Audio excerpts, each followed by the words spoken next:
Are you tired of spending your time and money chasing strategy after strategy only to discover what worked 10, 5, or even 2 years ago is not working now?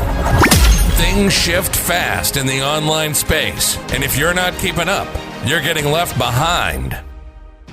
It's time for something different. Welcome to the Marketing, Media, and Money Podcast, where every single episode will be jam-packed with proven, profitable strategies, behind-the-scenes secrets, and what's working now resources from industry experts and global influencers to help you scale your business, shorten your learning curve, and stand out in a crowded, noisy marketplace. And now, your host, award-winning marketing and media strategist, and international speaker, Patty Farmer.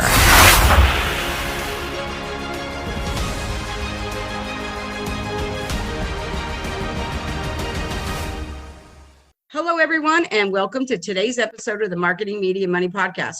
I'm your host, Patty Farmer, and I'm looking forward to sharing today's industry experts with you. Today, for the first time on the Marketing, Media, Money Podcast, we actually have two guests.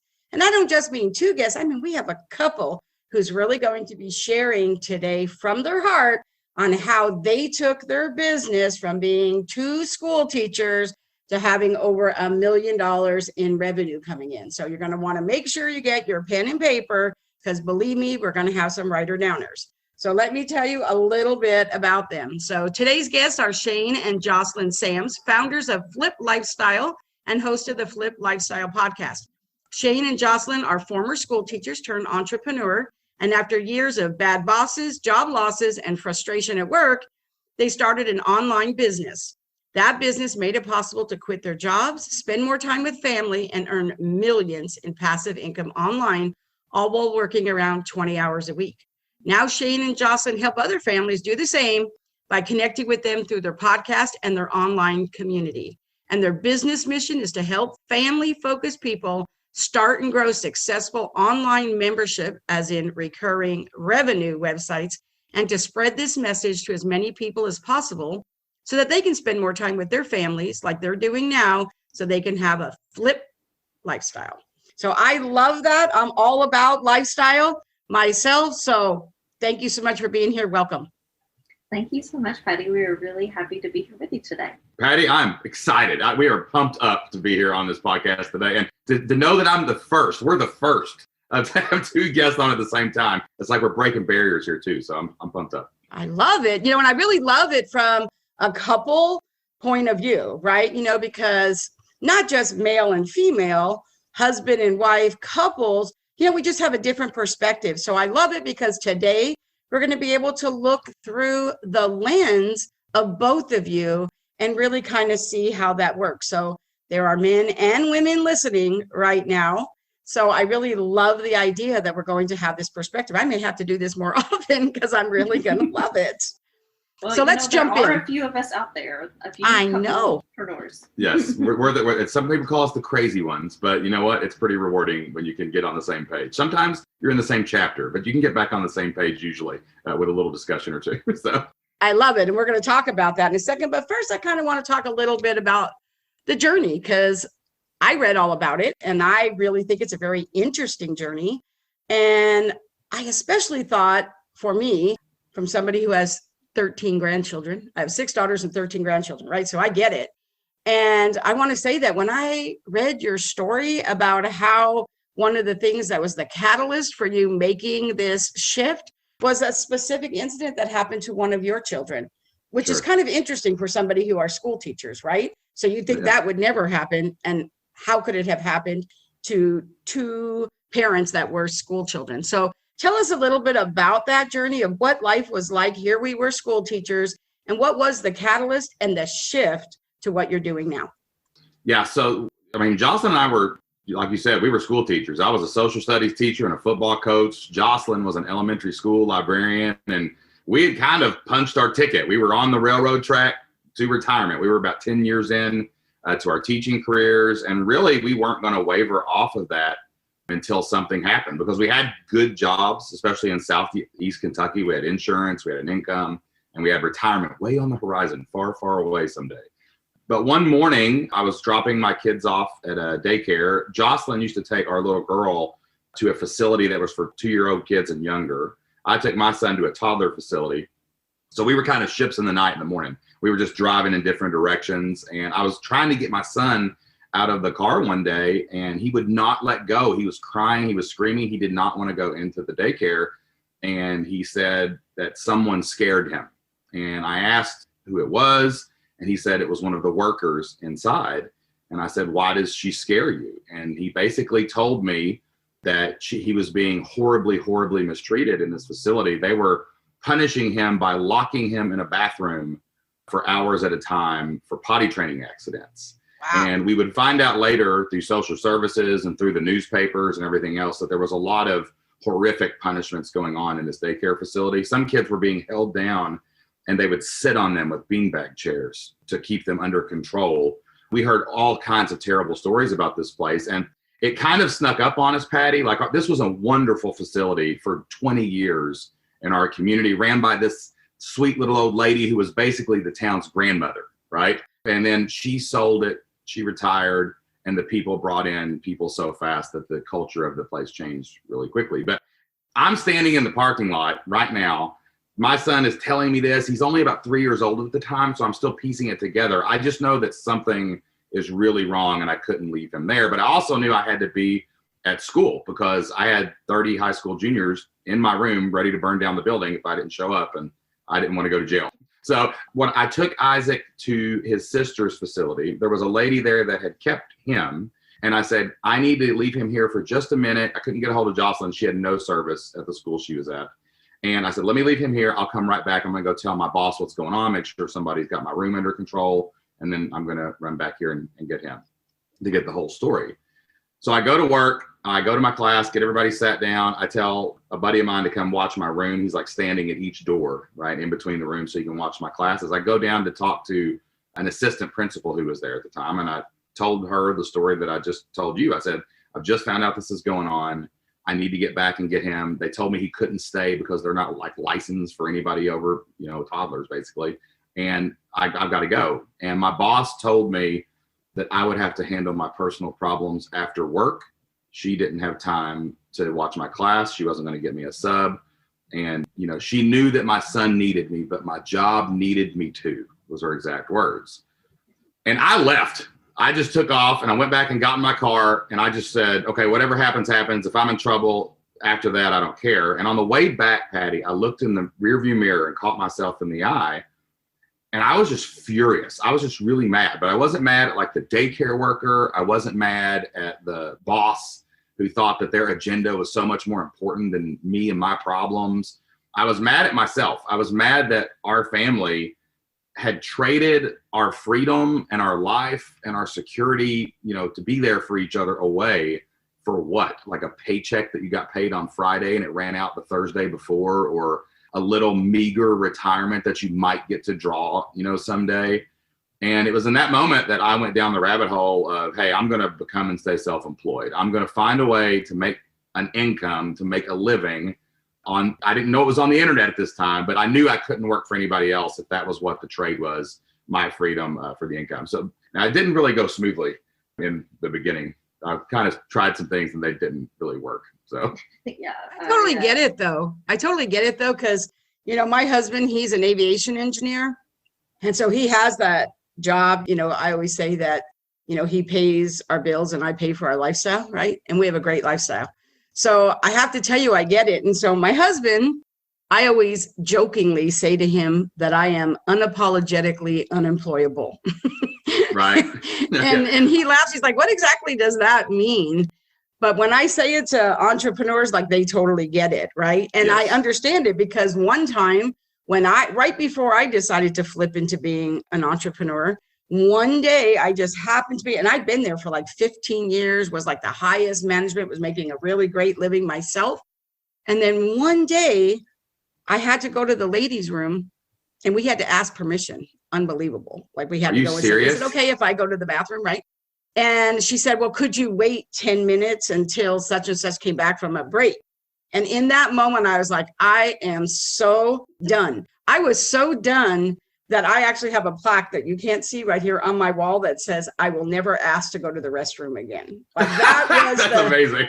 That was That's the thing awesome. for me that said, I will never do it. So I think everybody has it. That's why I love to ask this question, because everybody has their own thing, like their own line in the sand, that when that happens, they're like, I'm done. And now they're open to seeing things that maybe were there already, but they just weren't really willing to look at them because they thought that what they were doing was their plan A, right? And I got to tell you, sometimes plan B becomes your plan A, and that's flipping it for sure. So I really love that. And I actually think the that's problem really is, Patty, you still have to pay your mortgage and you still have to pay your bills. So when I called Jocelyn, I was like, I'm quitting. This is ridiculous. She's like, I don't know how this is going to work. Like, what are you going to do? No.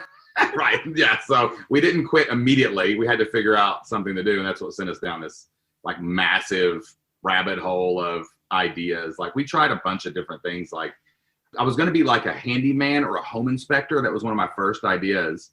And the problem is Jocelyn like looked at me and was like, you're not handy. Right. I couldn't fix the toilet if it broke. Right. I tried to fix the toilet one time and it took like 5 hours. So plumbing definitely wasn't in the mix. And we had all these crazy ideas. Like we were going to start a consignment store. We were going to do all these things, but then we realized you had to have rent and you had to have light bills, you had to have electric bills, and that didn't work. Investment capital And all those things for inventory, like they have in a lot of times though, really honestly though, I love people who can generate ideas, right? Because for me, like, a lot of times people say, oh, squirrel, right? Oh, that's squirrel. And for me, I call that awesome idea syndrome. Like, I have it all the time, but I just write them all down, right? Last year in 2020, when everything shifted, I was like, oh, let's get that book out and like see how many of those things that I just haven't had time for, that because I'm an international speaker, so I travel all over the world all the time. All of a sudden I wasn't doing that.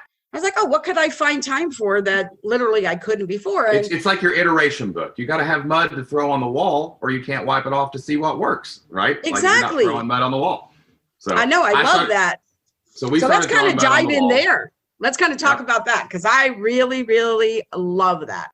So let's talk about if you have an idea, right? And, you're right. Now you do have to come home and pitch it, to your spouse. Because I remember I used to do this to my husband all the time. Oh, I have this great idea. I'm going to do this thing or I'm going to do that thing.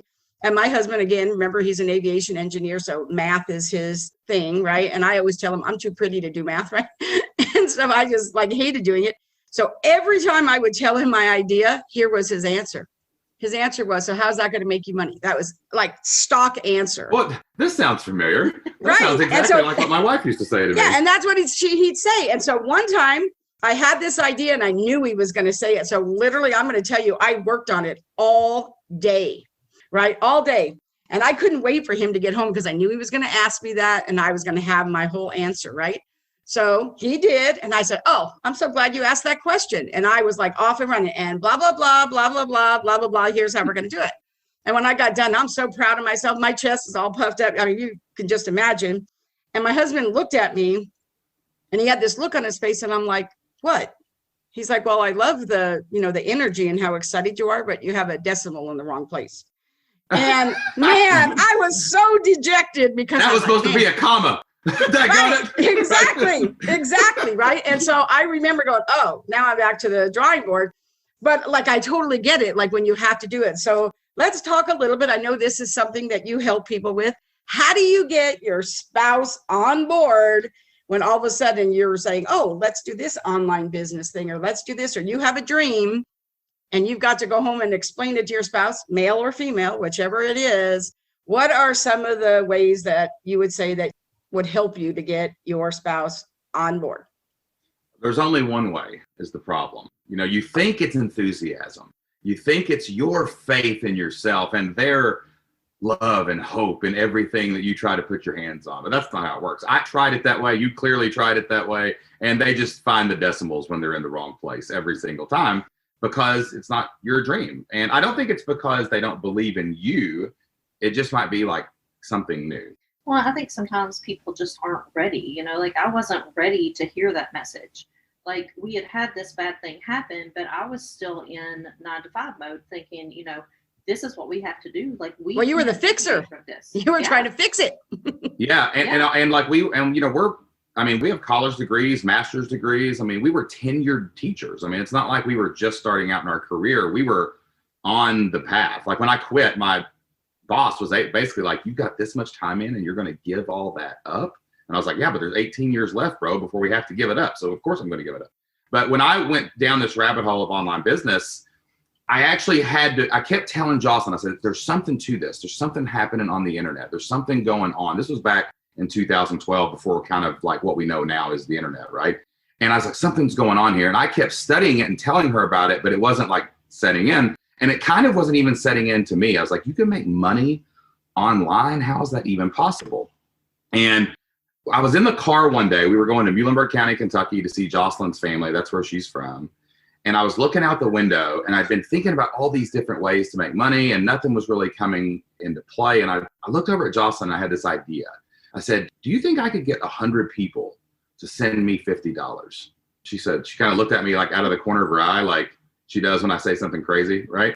And I'm like, seriously, think about it. There's 7 billion humans on the earth. And I'm pretty sure like 3 or 4 billion of them can get on the internet. I only need 100 of them to send me $50 a month. And that would make $60,000 a year, which is basically what we made as school teachers when you combine both of our salaries together.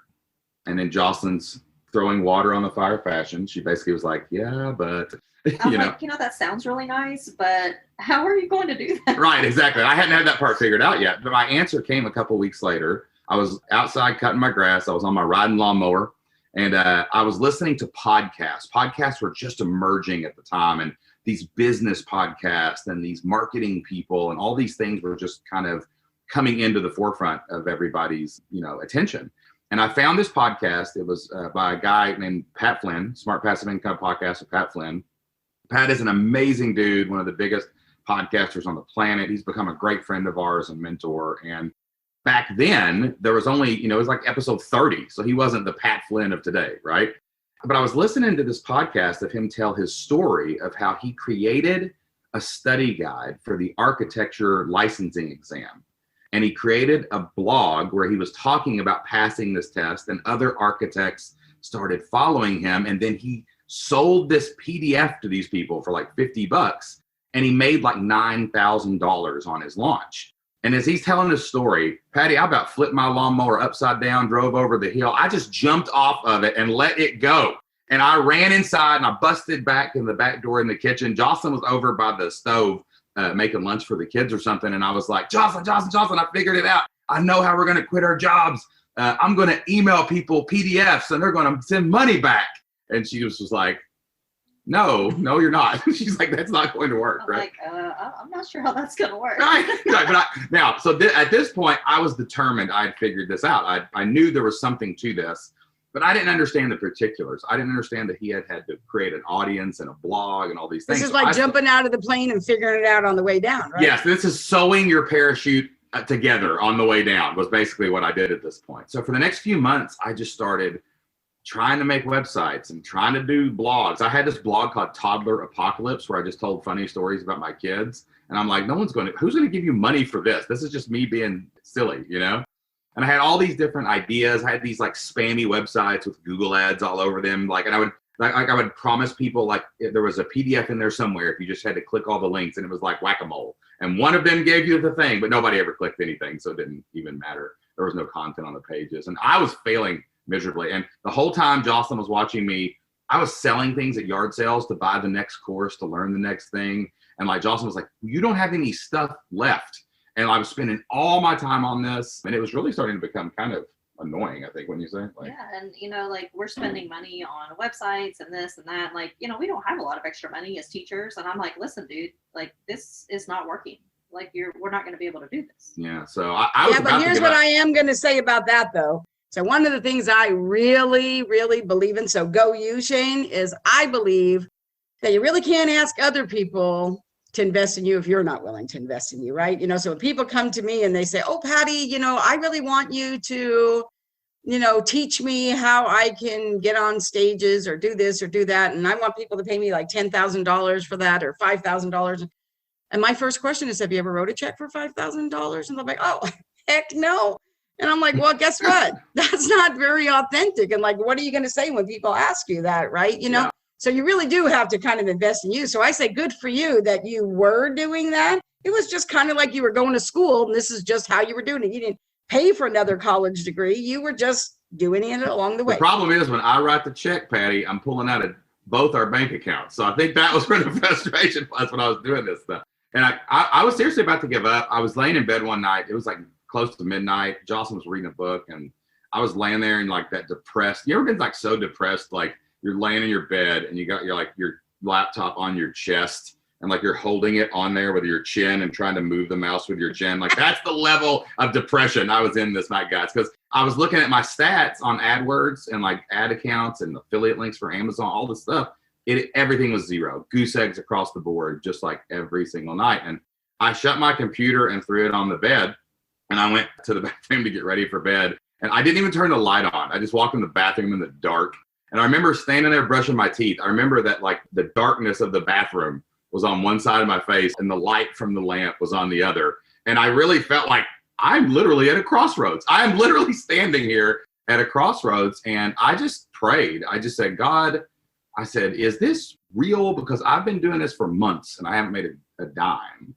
And is this Pat Flynn guy, is he full of nonsense? Like, are these people really making money on the internet? Because I've done so much work. I've worked harder at this than probably anything I've ever done in the last few months, and just nothing's happening. So I just prayed for anything. I was like, if it's true, tell me, and then we'll go after it. Give me a sign, right? I need a sign. Either way, hey, listen, I'll get back on the railroad track and we're off to retirement and I'll just be, in my little spot on the bus for the rest of my life. The thing that you're saying though, that I really love is the whole premise for my show is for people to come on and share what's working now, not what worked 5 years ago or 2 years ago, right? Because there's a lot of gurus that made a lot of money doing things that now you're not going to get people to do. Because, it first came out then people were like, oh yeah, I'll do that. Right. People really don't do banner ads now and some of that kind of stuff. Like it doesn't work. It's kind of sleazy sales now because now people are so much more careful about stuff. But it did make a lot of people a lot of money, though. It made me no money, but it did make me my most important money, which is what convinced Joss. This is the thing I think that all spouses have to do to get their partner on board with their online business, was you have to prove that something works. And when I walked out of that bathroom that night, I was about to go to bed and I opened my computer and I was like, I'm just going to check my stuff like one more time. And this is the honest to God truth. I hit refresh and where a zero had been there before, there was 11 cents. Like I had created content and someone had clicked an ad and we made a dime and an actual penny. And I thought it was $1 million. Proof of concept. I spun that around and I showed it to Jocelyn. And I said, and I was going crazy. Like it was like we had won a football game or won the Super Bowl or something. You could find more money in the console of your car right now. Right. But to me, it was like the greatest thing that I had ever done in my entire adult life. And Jocelyn, to her credit, she looked at it. And I remember her head like tilting to the right, like in kind of like shock that it actually did something. And she looked up at me and she said, what else could we do? And that was that once she saw that we could create something, put it on the internet and money could come back. She was sold now. You sold it to her. It was sold and now you're on the same page. And that is super important. And I get that too, because I know sometimes my husband will be with me and I'll be talking to somebody, we'll be at something. And then my husband kind of jumps in and starts telling people, oh yeah, Patty can whatever. And I'll look at him sometimes and I'm like, oh, guess you've been listening. And, And it's really interesting hearing him say it, right? Because he hears me on the phone, he hears me and, certainly he listens to my podcast and stuff though. But man, there is no greater feeling though when your spouse is on board though, right? I mean, when you're all in and they're all in too, it's awesome. Yeah.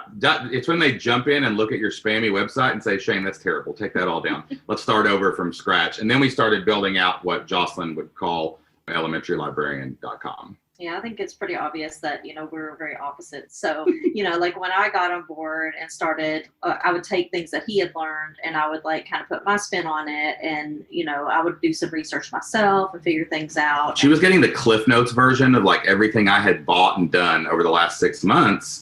And she created a blog and started making real content. And he would like trick me into listening to podcasts. Like we would be in the car and he would be like, let's listen to this podcast. Oh, there was one time we were on I-75 going south, and there was a huge detour down through Jellicoe, Tennessee, which is a valley. And I was like, she's trapped. She can't get out of the car for 3 hours. I just said, let's listen to this. Let's listen to this. And we were listening to all of the information. I You guess slick thing, you. I don't know. I was excited for a detour. Who's ever been excited for a detour? But that's what Jocelyn did. She built the website and she started actually selling digital products like Pat Flynn told me to do, and I didn't listen to.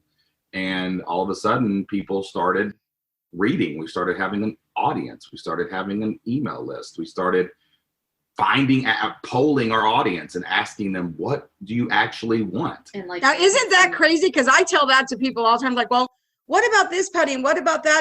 And I don't know what they want. I'm like, well, here's this really interesting thing. Like, to get the data you need, all you have to do is ask. Like, people love to tell you their opinion. Just ask. And with social media being the way it is right now, I mean, it's pretty easy to just hashtag the word ask and literally ask people, and they will just love to tell you. And now you have data, right? So I think that's important. But I want to make sure that we can really cover some of the things I want to cover. So one of the things I really want to make sure that I'm sure that people are frothing at the bit here is that when you're talking about online business, right, which of course people talk about all the time, right? Now, right now, but what everybody doesn't talk about, right? They talk about online marketing, right? I mean, I'm in the marketing business, right? But they don't really talk about memberships and recurring revenue memberships, right? And stuff. And so I really love, this whole model that you're talking about. So here's what I want to say first. People love to know what not to do just as much as they know or want to know what to do, right? And a lot of times, if you talk about the myths first, we can kind of get rid of some of that. So now they're ready to listen when you start telling them what to do. So I always like to do it in that order. So let's kind of talk about it. I saw it on your website and I really loved it. So let's talk about some of the biggest membership myths first. Okay, so these are easy for me because when I first learned about this model, I was like, okay, there's no way this is going to work because when we first started our online business, we were selling like one-off products. So I created lesson plans for librarians and Shane made like coaching products for football coaches.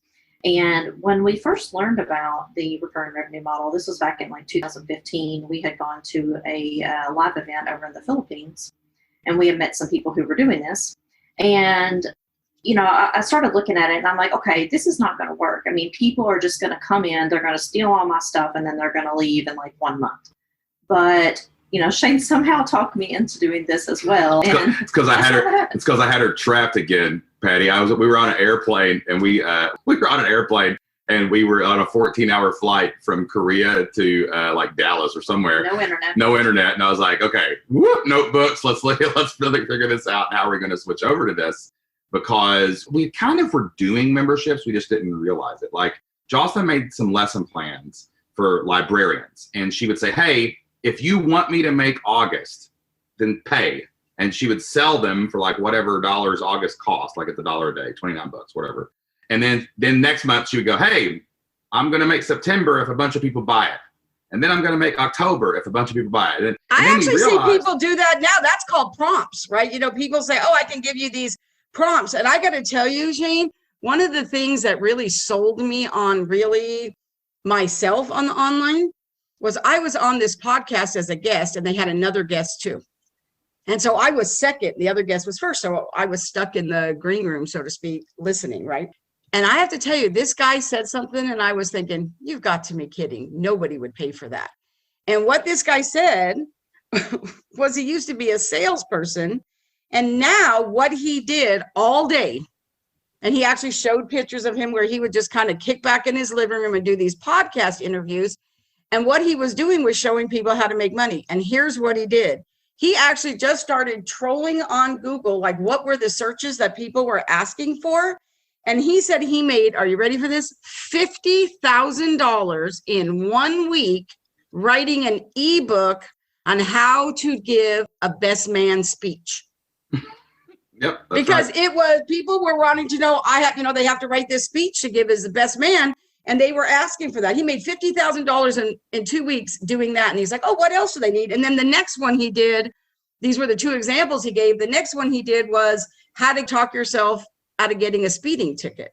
Like, these were the searches people were searching for. He's like, oh, well, I can create a solution for that. And people were just buying them like $5, $5. So $50,000 in 2 weeks revenue, $5, $5. So when he said that, I was like, man, that's like something, you should be looking at. So that's what, like, when I'm hearing his voice in my head right now while I'm listening to you going, you know what, this stuff works if you have the right idea. But first, let's talk about the myths, because I do want to touch on those ideas. So tell me the membership myths. So Jocelyn, continue on. How many of them are there?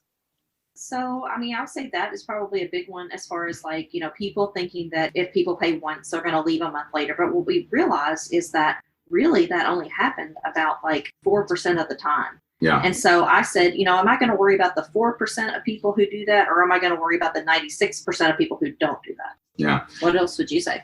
I would say then the next one that we discovered was that people don't like monthly payments. And that's just a total myth. Like, people love monthly payments. It's why you have Disney Plus. It's why you have Netflix. It's why you have Amazon Prime. People love to divide up all of those things. Memberships and value. And when we were selling things, when we looked at our business, we were selling every month like these one-off launches. And we were living launch to launch, and it was really overwhelming and really stressful. And when we said, hey, let's move it to a monthly payment model where we can take the total cost. Like, Jocelyn eventually started charging like $500 for her whole year of lesson packs. And we started adding that bigger ticket. We said, let's make that like an annual plan, and then we'll divide it up into monthly, and people can just pay for it month after month. And the first week that we switched to the membership model, we did like $60,000 in sales or something crazy. And it was because we thought no one was going to buy off with the big ticket stuff. But we had annual plans. We had librarians running to their schools, begging them to buy this for them. And we had hundreds and hundreds of people that signed up for the monthly price, and they loved it. And what we found out through that we thought was a myth was that people wanted everything all at once, but they don't. They want to go to the bookshelf and get off what they need. Well, they do, because it's too overwhelming to have it all at once. Yes. Yeah, and we also found that they love, it's a great compromise between the seller and the buyer, because the seller, you can charge what your product is actually worth, which I was having a hard time with before we went to the membership model. Because it's broken up in a monthly payment, basically. And then for the buyer, it's good for them because they get to pay the smaller payment instead of making that big lump sum up at the front. Yeah. And what we really found, now this is the biggest thing about the membership model though. Like, we're focused on content right now because people do come for the content, but they will not stay for content. It's not a membership if all you're doing is saying, well, I've got a course, I'll charge monthly for it. That's not. I know, it's got to be about the community, right? That's what makes them stay, right? Yeah. What we realized that the elementary librarians loved was that they were in a community of other people, and they were the loneliest people in the school building because there's only one of them. And then when we got my football coaches in a membership, we realized they loved the clique of this specific defense that only we ran, man. It was the secret club or group or whatever, right? And when we realized that, we started going all in on community. The community is what's going to keep people there when you can bring like-minded people together. Like you said, your husband loves Harley Davidsons. Like, a community of Harley Davidsons, then people love Harley Davidson. If you can give them a place on the internet to belong, they will pay you forever and anything you want just to stay inside of this membership, because you're leading a community of people who happen to be accessing content. Now, that's when the magic of the membership model really started happening for us. Okay, good, because I'm going to actually test that right now. So first of all, I want everybody who's listening to know that we didn't preset this up. I just know, I've never done this before, but hey, we're just going to go with it right now. I'm in my groove. So what I want to know is, people think to yourself, oh, what kind of ideas? I can't think of any ideas. So let's just kind of throw out some ideas. What are some ideas? So if somebody wanted to have this, recurring revenue membership site, they really wanted to build a culture and a community. This is something they really wanted to do. They want to get out of their job, whatever, like, just to give them ideas. I think when people listen to ideas, those ideas may not be for them, but it kind of gets your juices going, like, oh, well, what about this? And what about that? So let's kind of talk about it. Like, Shane, you go first. Then Jocelyn, I'm going to ask you, just kind of tell me some ideas. Well, we'll just give you some ideas, some examples from our community. Like, the first example that comes to my head always is this guy named Kenny Troiano out in San Diego, California. He came into our community and he told us, I love chickens. We're like, you love what? He goes, I love chickens. I raise chickens in my backyard. I just love chickens. So we're like, hey, start a podcast, create some content on how to, your first chicken, the first 6 months with your chicken. Like, that's your course. He makes this course. And I said, we should start a community about chickens. And he all of a sudden started this podcast. It's called Bread to Perfection. He now has tens of thousands of listeners all over the world. And he has a membership site with like almost 200 people paying him every single month just to hang out with other people who love to raise backyard chickens. So he's making his entire living waking up like we are right now talking about money and marketing. He's talking about chickens. He's talking about feathers. I don't know what he's talking about, but that's his membership. So that's definitely one of my favorite examples of taking something you love and know and turning it into content, community, and providing leadership. I love that. So now let's do this rapid fire thing. Idea. Let's go. Jocelyn. Gotcha. All right. So one of my favorites, her name is Rebecca. She was a former cardiac nurse, but she had a bad birth experience with one of her children, and she decided that she wanted to create a website for people who wanted to know more about like how to make a birthing plan and like do home births and different types of birth. And so she now has a website. It's called Evidence-Based Birth, and it is for midwives, doctors, nurse practitioners, and even people who just want to have a better birthing experience. Yeah, and that's a 7-figure membership. It's a huge company. She actually wrote a book after she launched her membership, and it was number 2 behind Only What to Expect When You're Expecting on Amazon. Wow, so her membership turned into cool. a best-selling book. Another one of my favorites, I just talked to her the other day. Her name is Rena Oriana, and she is a flamenco dancer, and she had a flamenco, like a Spanish dancer studio out in Los Angeles, and she was just barely getting by with her studio, and she had reached that classic time for dollar ceiling where she couldn't do anything anymore. She said, do you think people would want to learn flamenco dancing online? And we're like, yes, they would. So she starts a membership where she has lessons about flamenco dancing. This is a niche dance, so people love it. It's like a culture. Like when you get into it, you're really into it, like a tango or something, right? And she launches her membership, and now she has like 400 members all over the world. And when the pandemic broke out, her studio got shut down. So she couldn't make in-person money. So she just tripled her membership during the pandemic. And now she's making more money than she's ever made in her life just because she started a membership on flamenco dancing. Like you would think that's a hobby, right? But she met a need for people. They needed to have lessons. Maybe there wasn't a flamenco studio down here in Southeast Kentucky. And maybe they just want to be in a community with other people who just love what they like. That's exactly right. Yeah. I love that.